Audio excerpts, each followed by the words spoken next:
Okay guys, சிறுநேரம் சிறுகதை. இன்றைக்கி ஒரு கதையில் உங்களை பார்க்க வந்திருக்கேன். நீங்கள் என்ன கதை பார்த்தீங்கன்னா, ஒரு காட்டில் ஒரு சிங்கம் இருந்துகிட்டு இருக்கு. அந்த சிங்கத்துக்கு ஒரு முகமது அவன் தான் அந்த காட்டுக்கு ராஜான்ற ஒரு எண்ணம் அதுக்குள்ளே இருந்தது. அதை போகிற ஒரு இடங்கு தான் ஒம்பிழுத்துட்டு இருந்தது. ஒரு சிறுத்தையை பார்த்து கேட்டுச்சான், இந்த காட்டுக்கு யாரா ராஜான்ட்டு. அந்த சிறுத்தை சொல்லிச்சா, நீங்கள் தான் ராஜா அப்படின்னு சொல்லிட்டு. அடுத்த ஒரு காண்டாமிருகத்தை பார்த்து கேட்டுச்சான், யாரா அந்த காட்டுக்கு ராஜான்ட்டு. நீங்கள் தான் ராஜான்னு சொல்லிட்டு போயிச்சான். அப்போ அந்த வழியாக ஒரு யானை போய்கிட்டு இருந்தான். அதுக்கிட்ட போய் கேட்டுச்சு, யாரா இந்த காட்டுக்கு ராஜான்ட்டு. அந்த யானை எந்த பதிலும் சொல்லாமல் அவன் இதாக போயிடுச்சு. அப்படியே கூப்பிட்டு கேட்குது. கேட்டுக்கிட்டே இருக்கேன், வயசுலாம் போகிற சொல்கிற யார் அந்த காட்டுக்கு ராஜான்ட்டு. அப்படியே யானை பார்த்துச்சு சிங்கத்தை.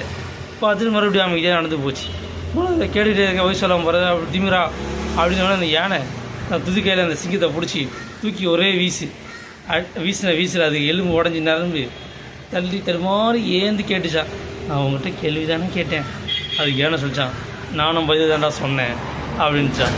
இந்த மாதிரி தான் நம்ம யார் நமக்கு தெரிஞ்சால் போதும், அடுத்தவங்க நம்மக்கிட்ட தெரியும்னு எதிர்பார்க்குறது தவறான விஷயம். Thank you friends.